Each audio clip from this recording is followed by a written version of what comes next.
The dust in the basement of the old Philadelphia penitentiary does not settle. It hovers.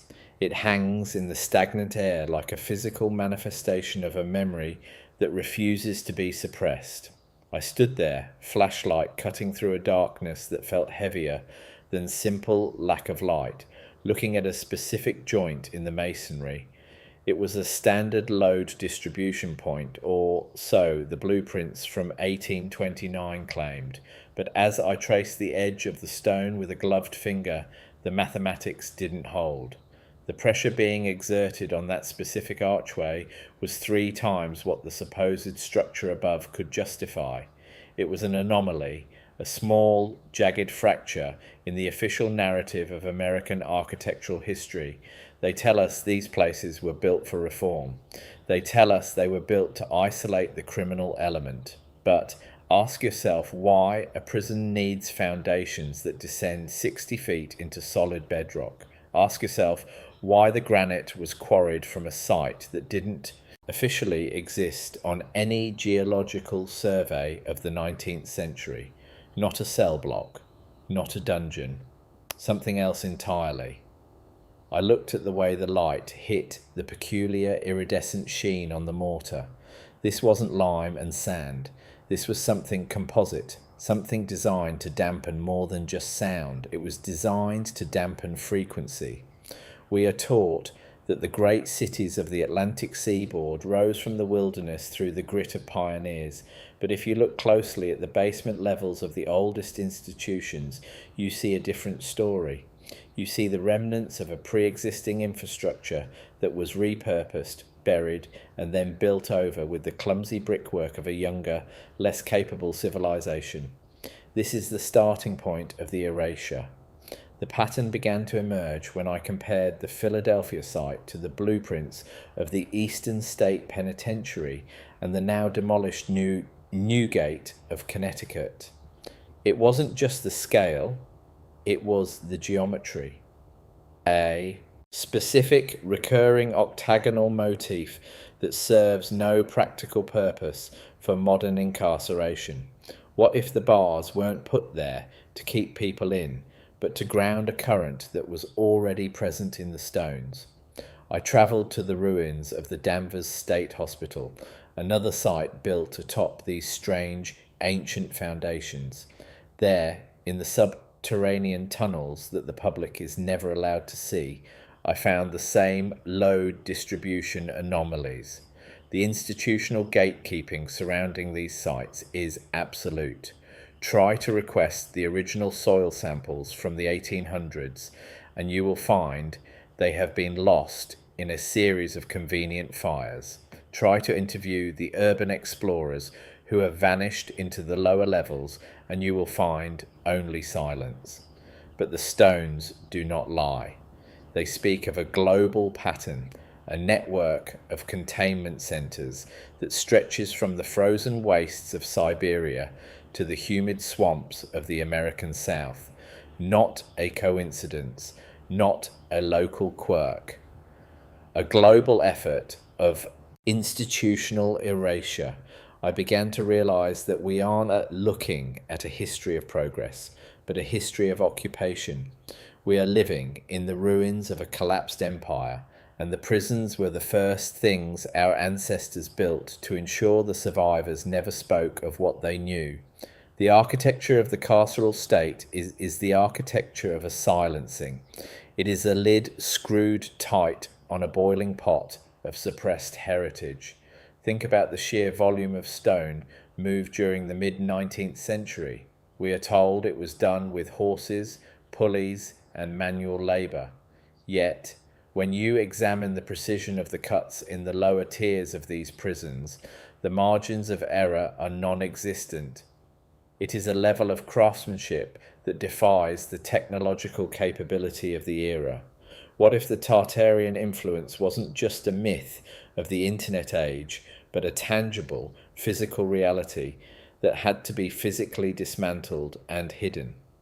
I found a map in a private collection in Zurich, dated 1842, which showed the American Midwest not as a frontier, but as a densely populated grid of old cities. These cities were marked with symbols that matched the octagonal foundations of our most famous prisons. The realization was chilling. The prisons weren't built in the cities were built around the prisons to hide the fact that the prisons were actually the repurposed remains of the original inhabitants' most sacred structures. We turned their temples into our dungeons. We took their centers of energy and turned them into centers of despair.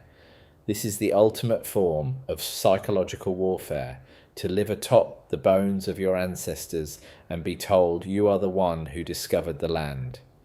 It is a staggering feat of institutional gatekeeping, not just of information, but of reality itself. I started to look for the survivors, not the ones in the history books, but the ones mentioned in the margins of psychiatric reports from the 1850s, people who spoke gibberish that sounded remarkably like a lost dialect of the steppes, people who were imprisoned not for crimes, but for their very existence. I followed the trail to the archives of the Smithsonian, where the records become suspiciously thin around the years 1870 to 1890. This was the era of the Great Fire in so many American cities. Chicago, Boston, Seattle, all burned. And in the wake of the flames, the rubble was cleared away with suspicious haste to make room for the new world. But what was truly being cleared? I found a series of photographs from the aftermath of the Chicago fire. In the background of one, hidden behind a plume of smoke, is a structure that shouldn't be there, a spire of impossible height, shimmering with a metallic coating that doesn't match the charred wood around it. The official record says it was a water tower. I say it was an antenna, and I found that same spire design mirrored in the guard towers of the early California prison system. They aren't watching the prisoners. They are transmitting something, or perhaps they are receiving. The staccato rhythm of the construction of these sites suggests a desperate timeline. They were building as fast as they could, as if they were racing against a memory that was fading but still dangerous. Not this year, not that year. Every year from 1850 to 1900 was a brick in a wall built to divide us from our own past.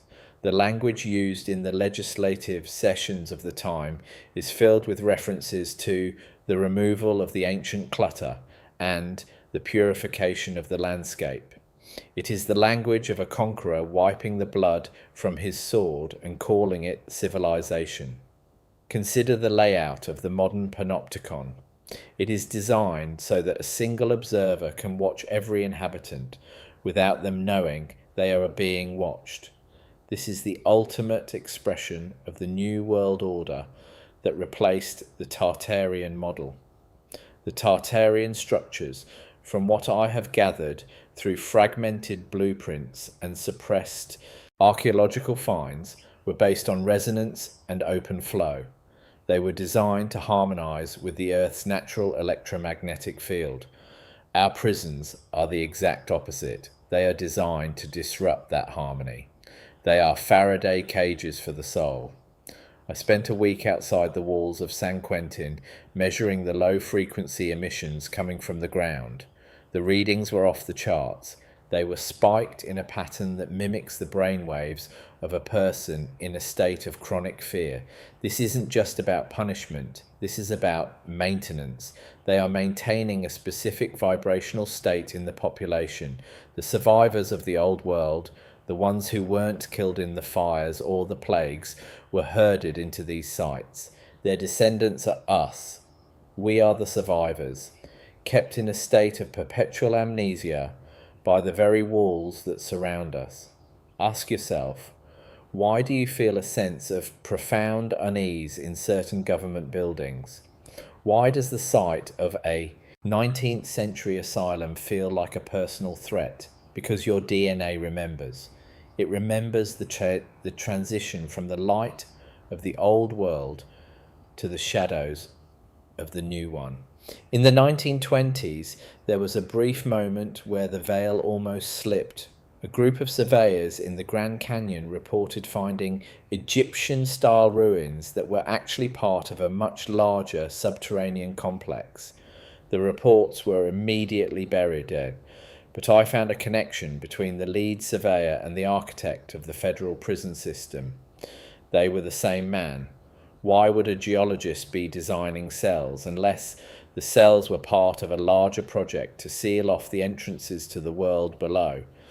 The old world didn't just disappear, it was pushed down. It was covered with layers of concrete and lies. I tracked the shipping manifests of heavy machinery in the early 20th century. Tons of equipment were sent to the most remote prison sites in the country, not for building, but for excavation. They were looking for something, or they were burying something deeper.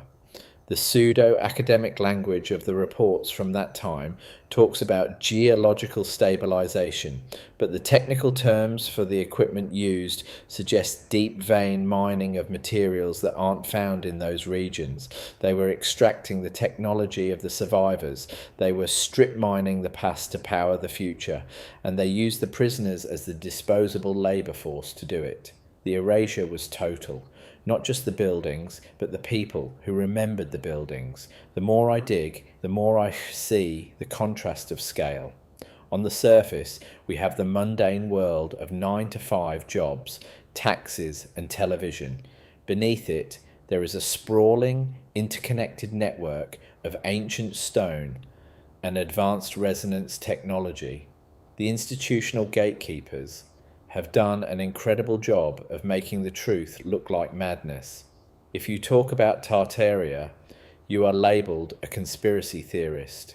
If you talk about the impossible architecture of prisons, you are told you don't understand load distribution.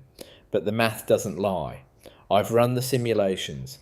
The stone blocks at the base of the Alcatraz ruins are too large to have been moved by any ship available in the 1850s. They were already there. The island wasn't a prison. It was a fortress, a remnant of a maritime power that ruled the Pacific long before the Spanish arrived.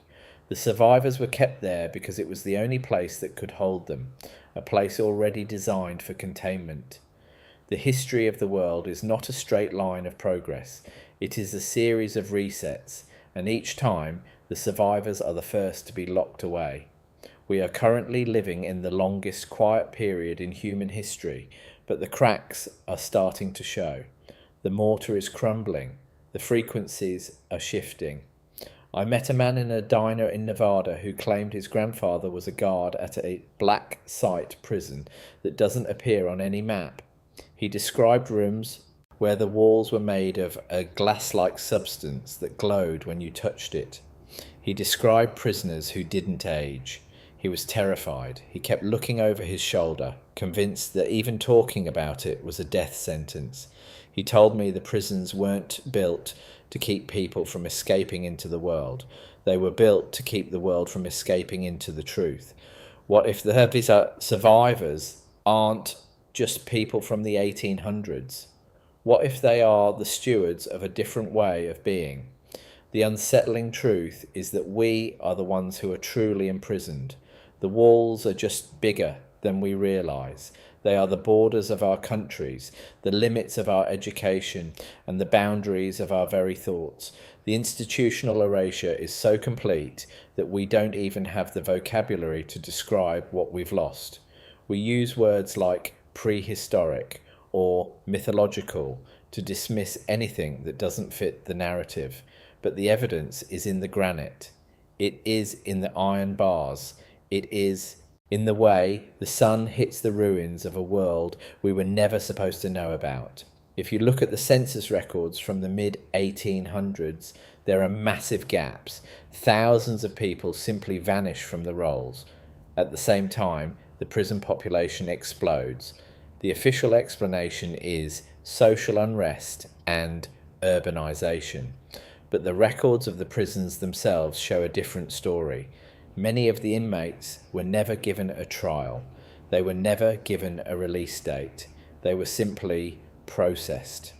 This is the core of the erasure trope, the systematic removal of individuals who possess inconvenient knowledge. They were taken to the repurposed Tartarian sites and used as batteries for the new system. I found a diary of a prison doctor from 1888. He wrote about a patient who could move objects with his voice. He wrote about how the administration ordered him to perform a lobotomy to silence the frequency. This is the sombre reality of our heritage. It is a history of lobotomies and lead paint. It is a history of hiding the magnificent under a coat of institutional grey. The skepticism of authority isn't just a personality trait, it's a survival mechanism.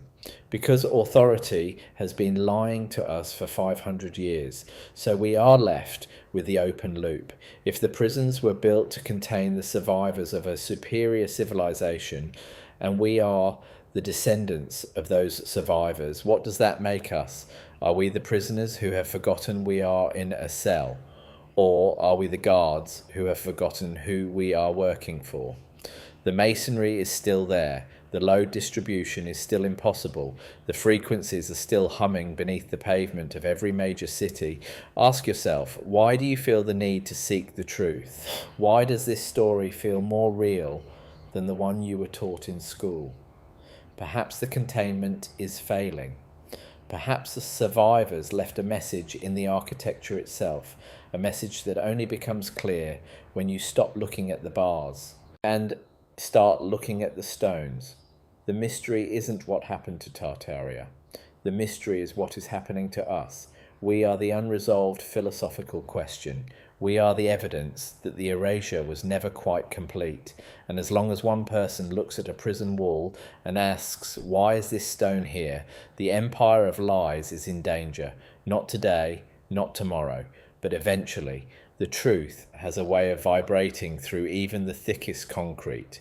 It is the one frequency they can't dampen. What if you are the next part of the pattern? What if your curiosity is the first crack in the wall? The silence of the archives in the basement of the Library of Congress is not a natural silence. It is a curated, artificial void, a vacuum where the records of the Great Rebuilding should be. I found myself staring at a series of topographical maps from the 1880s that had been cross-hatched with red ink. The ink was old, oxidizing into a rusty brown that looked uncomfortably like dried blood.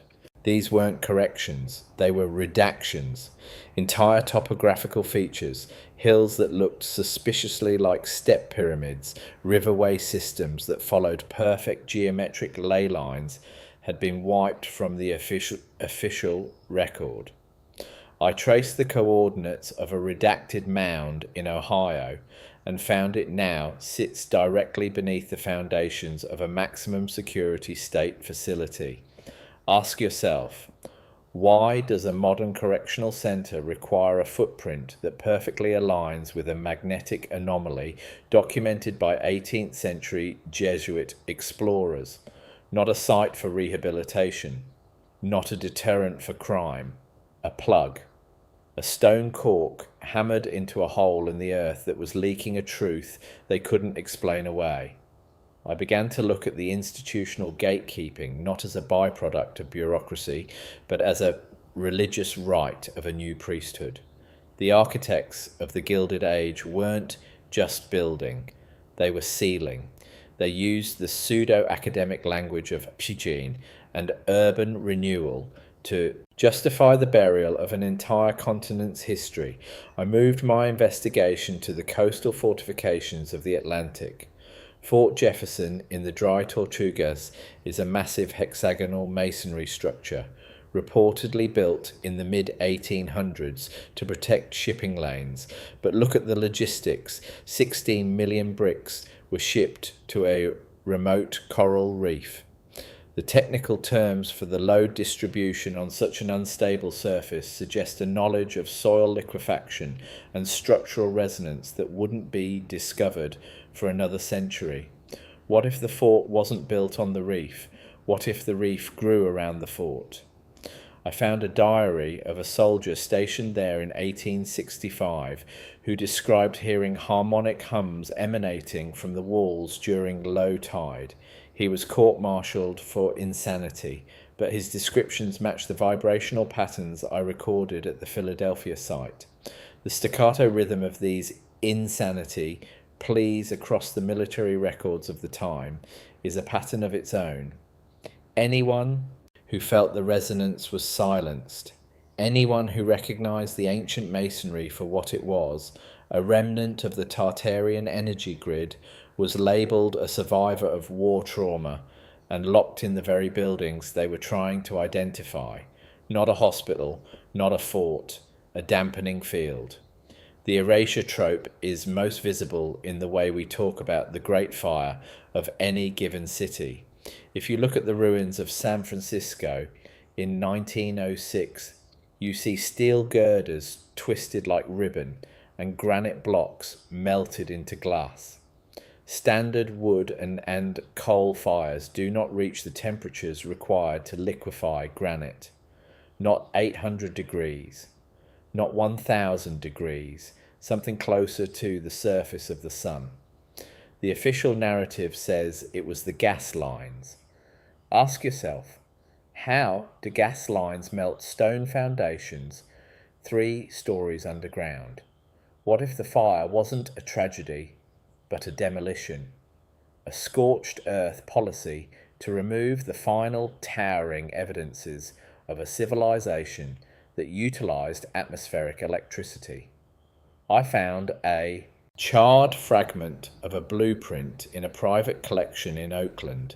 It showed the original City Hall, a structure of such baroque complexity it looked more like a cathedral of glass and gold than a municipal building. Beneath it, the blueprint indicated a subterranean archive of the First Peoples, not the tribes we are taught about in textbooks, the First Peoples, the ones who built with sound and light. The prisons built on these sites afterward are the ultimate insult. They are the tombstone over the grave of our collective memory. I followed the trail of the orphan trains that crisscrossed America during this same period. Thousands upon thousands of children with no documented past, shipped from the burnt-out husks of the old cities to the rural frontiers. We are told they were the children of immigrants who died in the tenements, but the census data doesn't support the numbers. What if these weren't orphans of a plague, but survivors of the reset? The children of the Tartarian elite, stripped of their names, their language, and their history, and redistributed to be raised by the new citizens of the empire. It is the most effective form of institutional erasure, to steal the children and tell them their parents never existed. I spoke with a woman in her 90s whose grandfather was an orphan train child. He told her that he remembered a city where the streetlights didn't use wires, and the buildings were covered in a white stone that felt warm to the touch. He was told it was a dream. He was told he was crazy. He spent the last 20 years of his life in a state asylum built on a redacted mound. The pattern is absolute. The cycle of containment is unbroken. Consider the World's Fairs of the late 19th century. Chicago, 1893. St. Louis, 1904. Massive, sprawling, white cities of breathtaking architectural beauty, allegedly built out of plaster and wood in less than 2 years, only to be burned or demolished immediately after the fair ended. The official record calls them temporary structures. Ask yourself, why build a 200-foot dome with intricate marble mimicking detail just to tear it down 6 months later? The logic is absurd, unless they weren't temporary, unless they were the original cities reclaimed from the dust, and the fair was merely a way to charge the public to see their own stolen heritage one last time before it was cleared for the new world. I found a technical manual for the 1893 fair's electrical system. It describes wireless transmission of power across the lagoon. This was years before Tesla was officially credited with such concepts. The institutional gatekeepers have swapped the timeline. They give us the inventor after they have already stolen the invention. And where did the technology go after the fairs? It went behind the walls of the prisons. It went into the military-industrial complex that the prisons feed. The language of the investigators who discovered these sites is always the same. They speak of primitive people living among advanced ruins they couldn't possibly have built.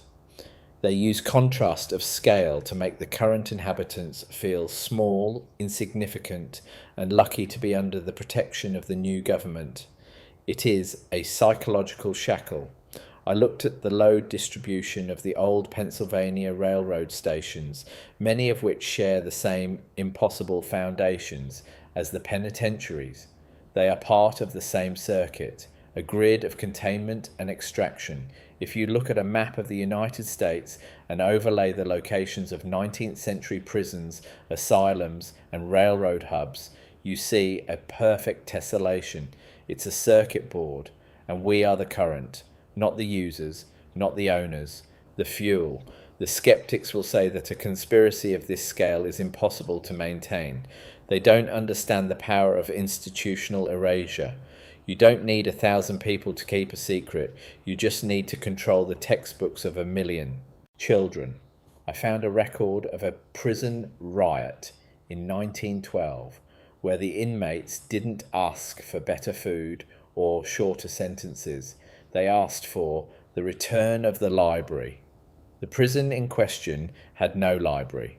But when the foundations were excavated in the 1970s for a new cell block, workers found a sealed vault containing thousands of metal plates etched with a language that looked like a hybrid of Sanskrit and Cyrillic.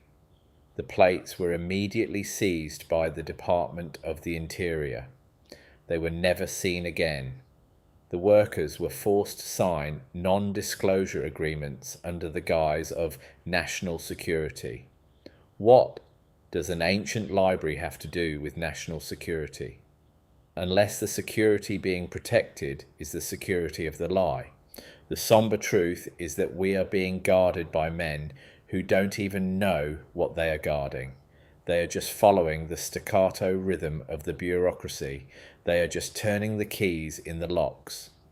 In the lower levels of the Detroit ruins, I found a room where the air vibrated at exactly 432 hertz. This is the frequency often associated with natural harmony, the so-called mathematics of the universe. But in this room, it felt oppressive. It was as if the frequency was being forced, amplified through the very stone of the walls. I realized then that the survivors weren't just being kept in, they were being harvested. Their natural resonance was being siphoned off to power something else. The pseudo-academic theories of social Darwinism that emerged in the late 1800s were the perfect cover for this. They taught us that some people were simply lesser, and therefore their removal from society was a biological necessity. It wasn't biology, it was energy management. The prisons are the capacitors of the new world. They store the tension, the fear, and the suppressed potential of a stolen civilization. The pattern expands further when you look at the global scale. The star forts found on every continent from the Americas to Africa to the heart of Tartaria itself, they all share the same geometry. They all have the same impossible masonry, and almost all of them have been converted into either military bases or high security prisons. Ask yourself, why would a 17th century fort be the perfect place for a 21st century detention centre? Because the geometry of containment is universal. The institutional gatekeepers knew that these sites were already tuned to hold a specific type of occupant. They didn't build the system, they just moved into it and changed the locks. We are the inheritors of a world we are not allowed to understand. We are the investigators of a crime that was committed before we were born. I am sitting now in a small room in a town that doesn't exist on the map I started with. I am looking at the evidence I have gathered, the photographs of melted granite, the redacted maps, the stories of the insane survivors. The tension is palpable. I know that as soon as I release this narrative, the erasure will begin for me too. Not this way, not that way. Something else. They won't arrest me. They will just make it so that I never happened. They will redact me from the record. But the open loop remains. If the prisons were built to contain the survivors, and the survivors are the only ones who know the truth, then the truth is still alive as long as there is someone behind those walls. The unresolved philosophical question isn't whether we can break out. It's whether we can remember why we were put in. The masonry is waiting. The frequency is rising. We are the survivors. And it is time we stop being afraid of our own heritage. The investigation doesn't end here. It only moves deeper into the basement. Ask yourself, what is beneath your feet right now? The dampness in the lower galleries of the abandoned West Virginia penitentiary is not merely a byproduct of failing pipes. It is a weeping of the stone itself. I touched the wall in the Sugar Shack, the notorious basement where the most recalcitrant inmates were kept in total darkness. The stone felt oily, vibrating with a low-frequency thrum that bypassed the ears and settled directly into the marrow of my teeth. Official blueprints from the 1860s attribute the Gothic revival style to a desire for moral architectural influence, but look at the load distribution of the crenellated towers. They are built with a structural redundancy that defies 19th century civil engineering. They are not supporting the roof. They are anchoring something deep within the limestone. Ask yourself, why would a fledgling state government, bankrupt from the Civil War, prioritise the construction of massive stone battlements for a population of petty thieves and local drunks, not a reformatory, not a fortress, a containment field? I found a hidden survey from 1863 that labelled this specific ridge as a point of primary resonance. The institutional gatekeepers didn't build here because it was convenient. They built here because the ground was already singing, and they needed to muffle the song with 6 feet of hand-cut granite. The global pattern of these Gothic institutions suggests a massive, coordinated effort of physical suppression. From the massive stone blocks of the Fremantle prison in Australia to the subterranean levels of the Pentonville prison in London, the geometry is identical. It is a staccato rhythm of iron and rock designed to break the human spirit by disrupting its connection to the Earth's natural pulse.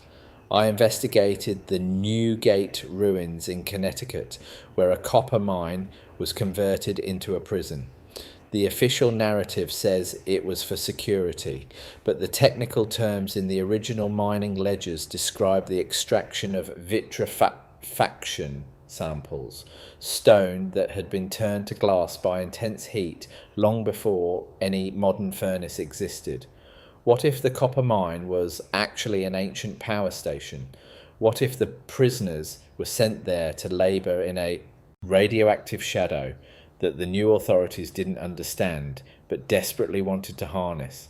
The erasure trope is most effective when it hides the truth in plain sight, labelling a power plant a mine and a temple a dungeon. Not this history, not that history. Something else entirely.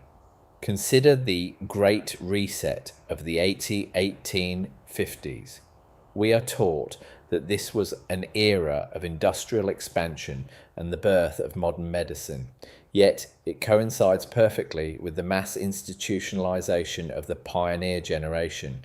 I found a series of asylum intake records from 1858 in upstate New York. The patients weren't suffering from dementia or schizophrenia as we define it today. They were diagnosed with delusions of a golden empire and obsessive mapping of non-existent cities. They spoke of a world where the air provided power and the water was a conduit for thought.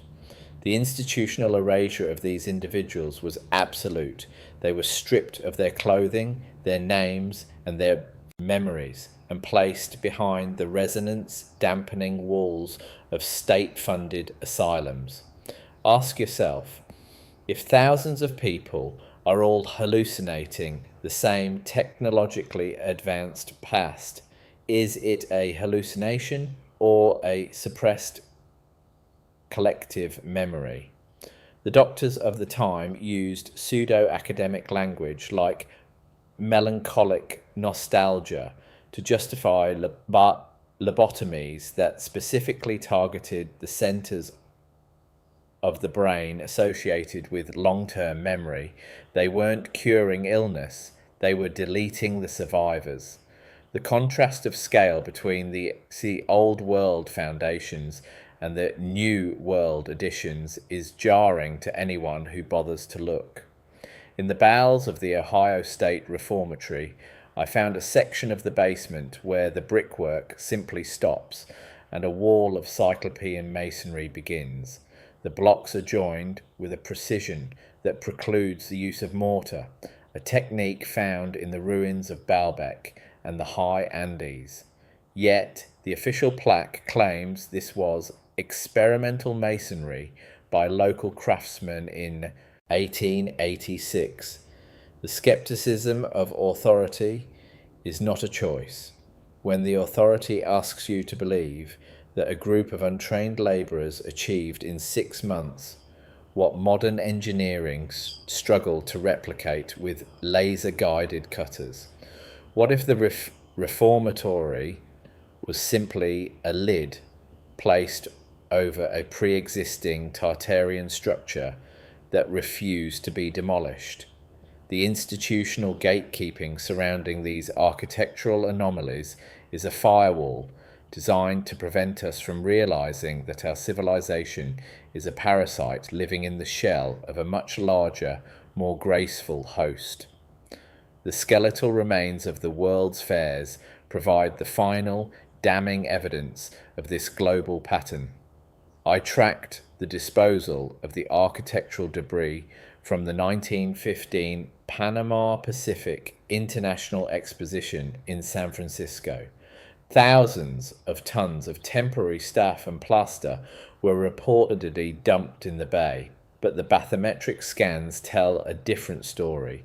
They show the presence of high-density metallic alloys and processed stone that do not match the plaster and lathe narrative. The fairs weren't their celebrations of the future. They were the controlled demolition of the past.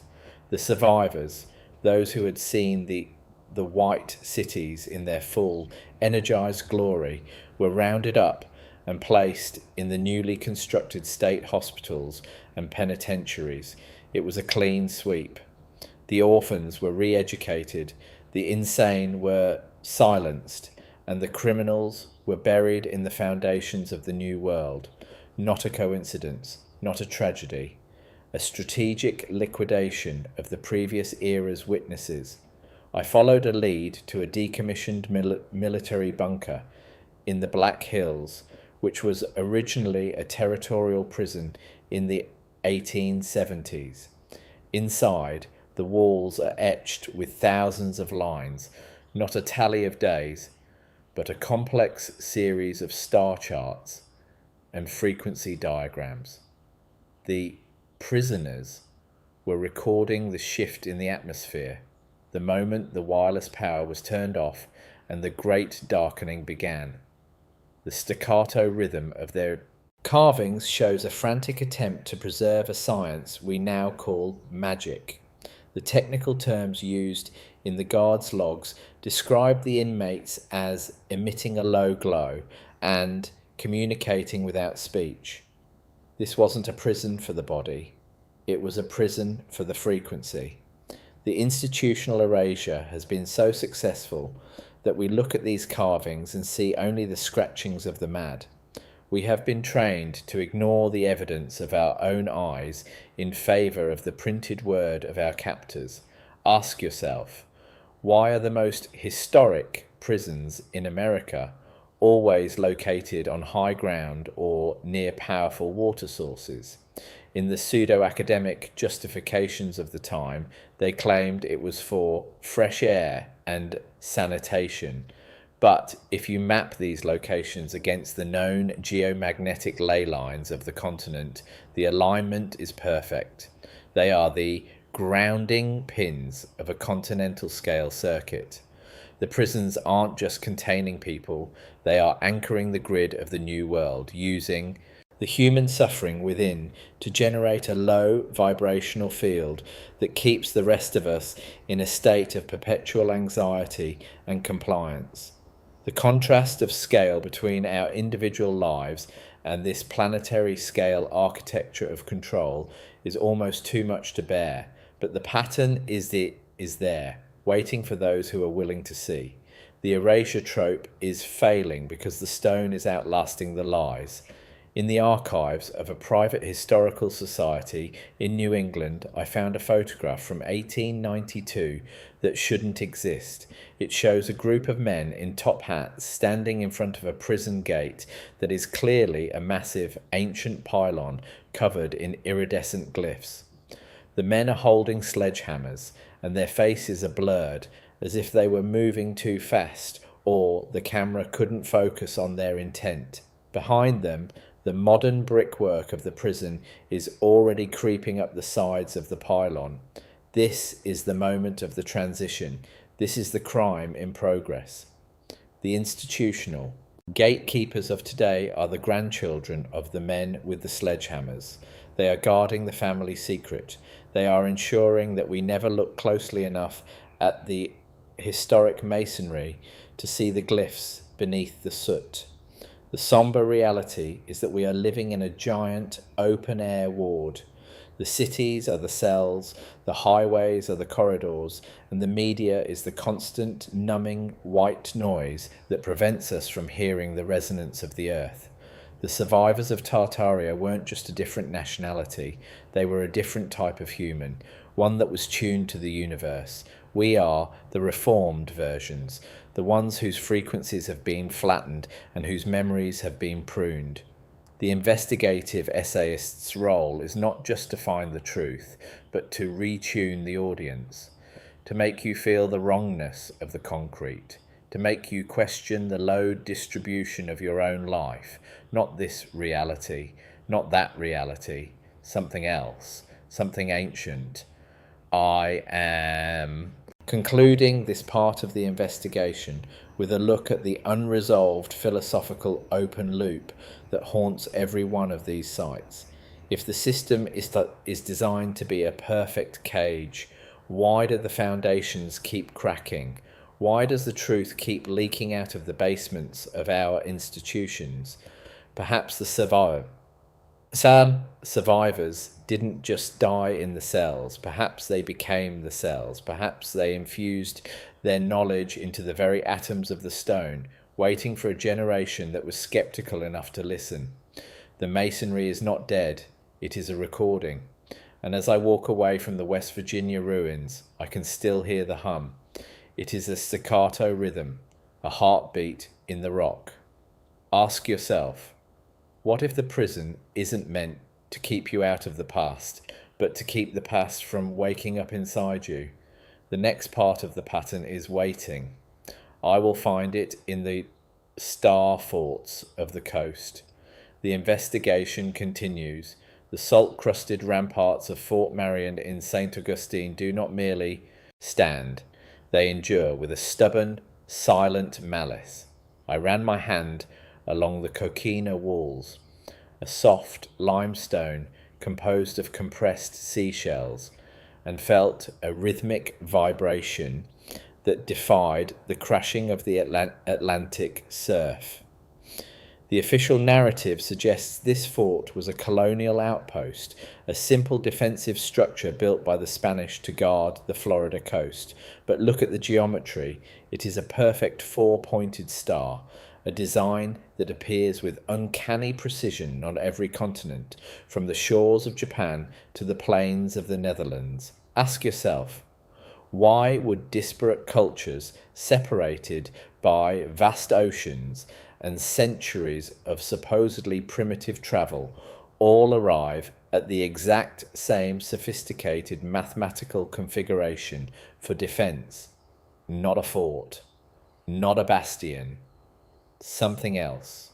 I examined the load distribution of the corner bastions and found that the angles are tuned to a specific harmonic frequency, one that matches the resonance of the human heart in a state of deep meditation.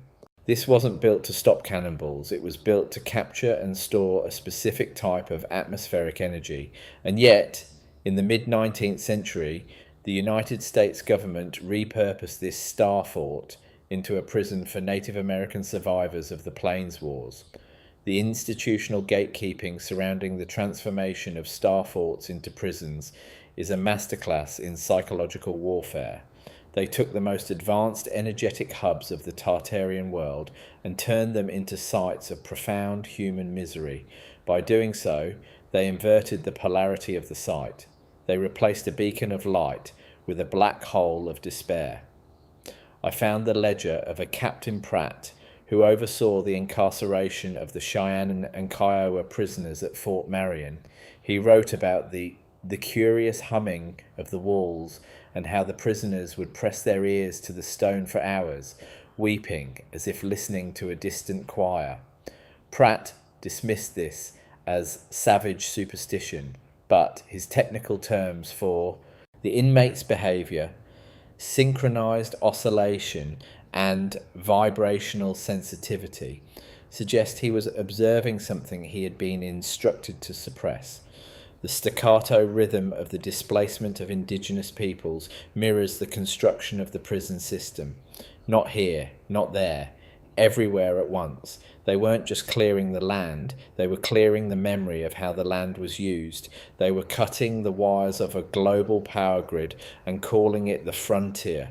Consider the sheer impossibility of the construction of these star forts. We are told they were built by hand with oyster shells and lime in an era before steam power or heavy machinery. Yet the precision of the interlocking star points suggests a level of aerial surveying and geomantic engineering that exceeds our modern capabilities. If you look at an infrared map of these sites, you see that they are all connected by a subterranean network of energy veins, natural quartz deposits, and underground waterways that serve as conductors. The prisons were placed exactly at the intersections of these veins. They are the clamps on the nervous system of the world. I travelled to the ruins of a star fort in the Ohio River Valley that had been buried under a 19th century mental asylum. The basement of the asylum didn't use brick, it used the original pre-existing stone of the fort, which had been scorched by a heat so intense it had vitrified the surface into a black glass. The official record calls it a foundry accident. Ask yourself, what kind of foundry accident occurs at a site 20 miles from the nearest ironworks? The erasure trope is the only thing keeping the lie together. The language of the civilizers who oversaw these conversions is always pseudo-academic, filled with references to manifest destiny and the uplifting of the lower races. It is a mask for a systematic looting of Tartarian technology. I found a redacted report from a 1920s archaeological dig near a converted prison in Georgia. The team had uncovered a series of copper coils, 10 feet in diameter, buried beneath the prison's main courtyard. The report noted that when the coils were exposed to the air, they began to glow with a soft, violet light. Within 48 hours, the site was cordoned off by federal agents, the coils were removed, and the dig was filled with concrete. The lead archaeologist was committed to an asylum, 3 weeks later. His diagnosis? Acute Tartarian fixation. The skepticism of authority is the only rational response to a history written by people who burn the evidence and lock up the witnesses. The contrast of scale between the star forts and the makeshift wooden towns of the pioneers who discovered them is a piercing irony. You have a civilization that supposedly can't build a decent road, yet they are stumbling upon massive, mathematically perfect stone structures with integrated plumbing and wireless resonance chambers. What if the pioneers weren't settling a new world, but scavenging an old one? I looked at the blueprints of the early California state prisons, which were built over the ruins of Spanish missions. These missions, in turn, were built over even older star-shaped foundations. The pattern is recursive. Each new wave of conquerors places their boots on the neck of the previous one and claims the light as their own discovery, but they never use the light. They only use the walls. They take a cathedral and make it a cage. They take a star and make it a cell. The institutional erasure is so deep that we don't even see the stars anymore, even when we are standing right in the middle of them. In the 1890s, there was a surge in the construction of reform schools across the American West. These were often built on remote, elevated plateaus, sites that the local indigenous populations had long avoided because of the voices in the wind. My investigation into the load distribution of these schools revealed that they were essentially giant tuning forks.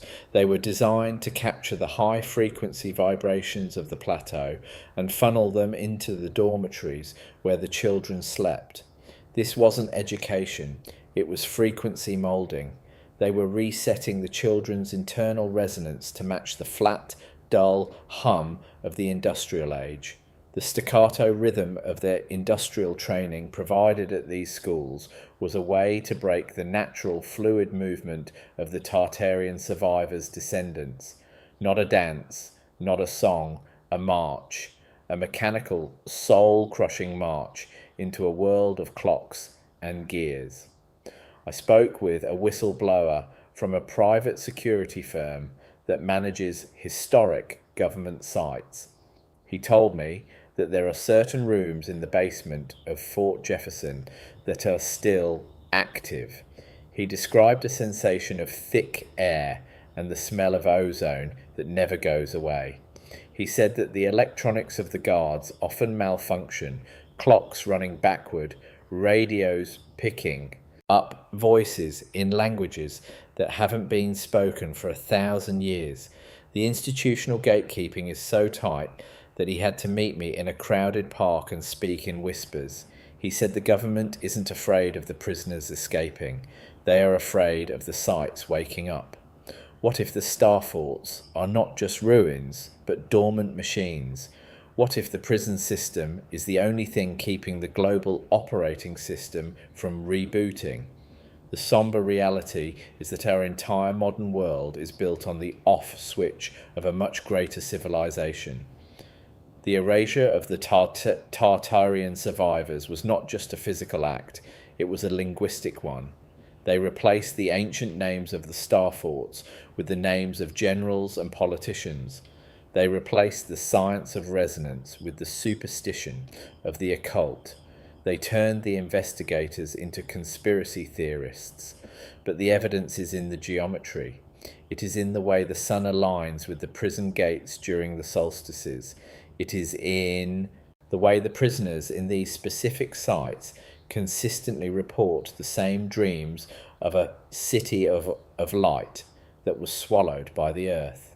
Ask yourself, how can 1,000 men in 1,000 different cells all dream the same history if that history was never real? The patterns are not in our minds, they are in the stone. They are in the very fabric of the prisons that were built to contain the survivors of that history. I'm looking now at a photograph of the Great Fire of Jacksonville in 1901. In the foreground, a group of people are fleeing the flames. In the background, untouched by the fire, is a star-shaped structure that looks like it belongs in another world. Today, that site is occupied by a state courthouse and a detention centre. The structure is gone, replaced by a bland, grey box of modern architecture. But if you look at the sidewalk around the detention centre, you can still see the original coquina blocks peeking through the cracks in the asphalt like the teeth of a buried giant. The erasure is never quite complete. The earth eventually vomits up the lies we try to bury. The skepticism of authority is the first step toward hearing the hum of the coquina. The unresolved philosophical open loop of this part of the journey is simple.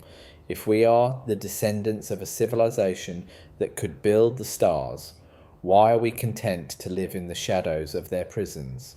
The institutional gatekeepers have convinced us that we are small, that we are new, and that we are lucky to have the scraps of the past. But the star forts are still there, whispering to anyone who will listen. They are not just monuments to a lost empire, they are the keys to a future we have been taught to fear. As I leave the Florida coast, I carry with me the vibration of the coquina. It is a staccato pulse, a reminder that the cage is only as strong as our willingness to believe in the bars.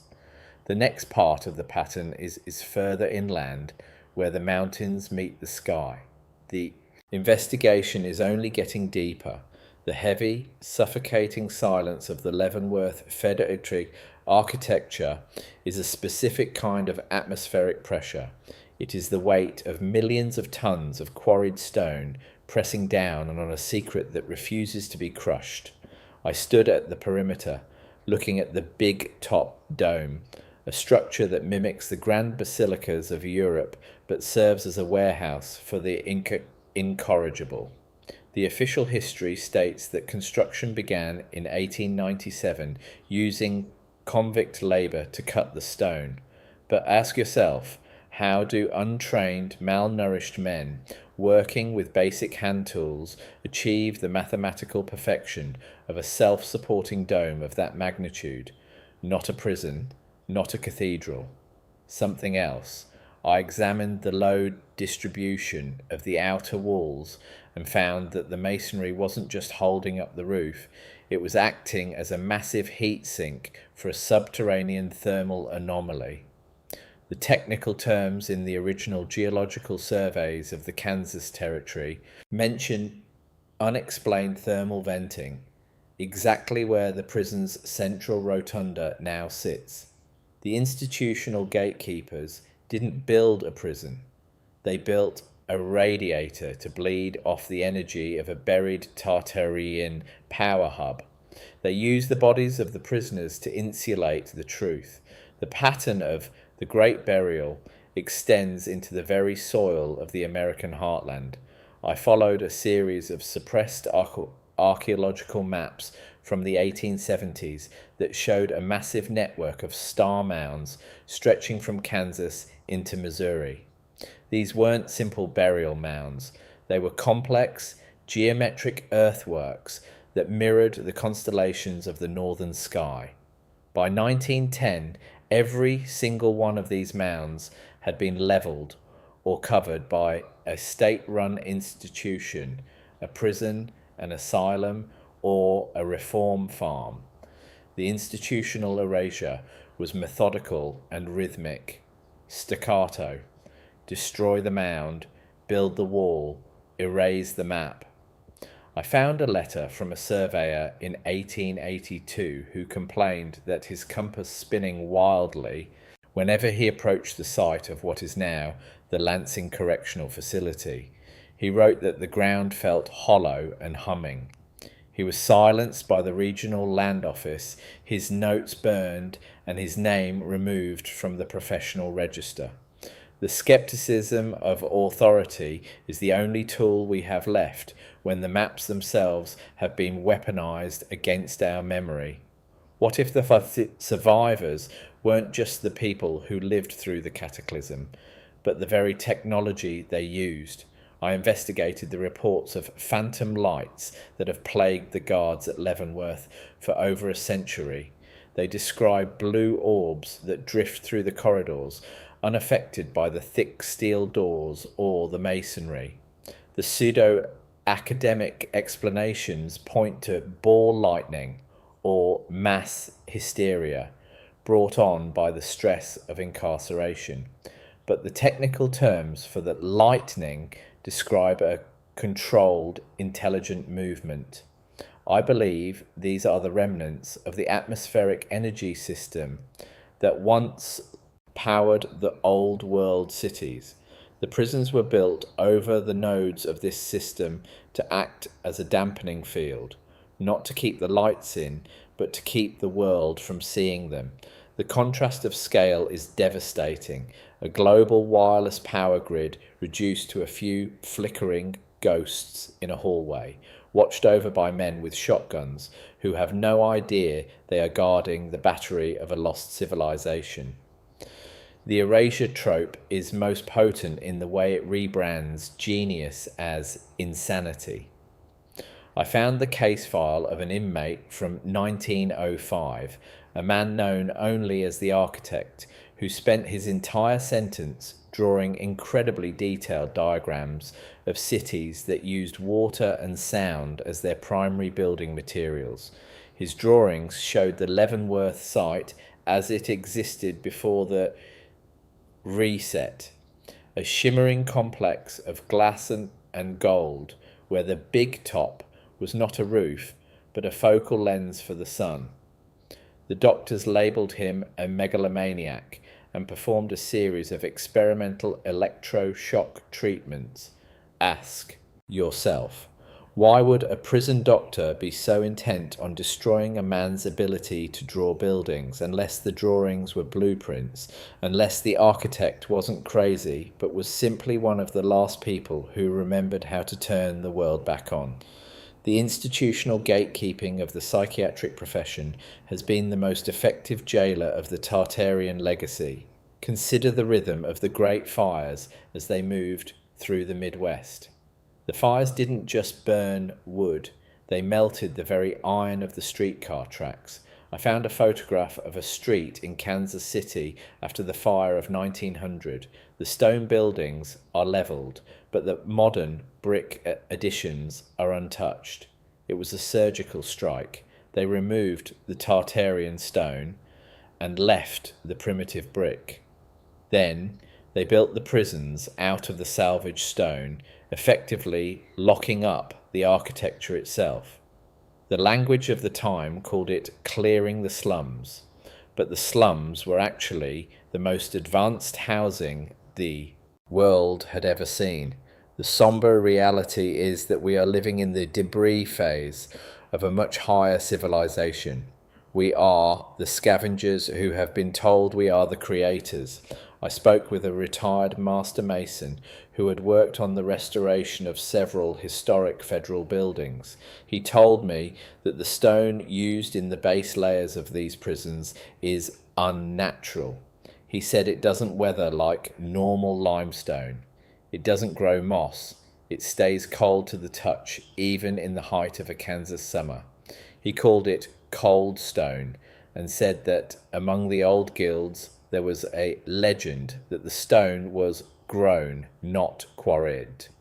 This points to a lost science of geopolymerization, the ability to pour stone like concrete, but with the molecular density of granite. The Tartarians didn't just build, they synthesized the earth, and we have used their synthetic mountains to cage their descendants. The staccato rhythm of the mason's hammer is a heartbeat against a wall that will never break. Not this way, not that way, something else. The unresolved philosophical open loop of the Heartland investigation is the question of the mirror prisons. I found evidence in the redacted archives of the Bureau of Prisons that for every cell block built above ground, there is a corresponding structure built below, a mirror image of the containment. Why would you need a subterranean prison in the middle of a vast, empty prairie? Unless the prisoners aren't human. unless we are containing something that lives in the frequency of the deep earth. The institutional gatekeepers are not just guarding men, they are guarding the threshold. They are the sentries at the gate of a world that was supposed to be forgotten. The skepticism of authority must extend to the very ground we walk on. As I watched the sun set over the towers of Leavenworth, I felt the resonance again, a low, mourning sound that seemed to come from miles below the bedrock. It was the sound of a civilization that is still breathing, even under the weight of 1,000,000 tons of history. The survivors are still here.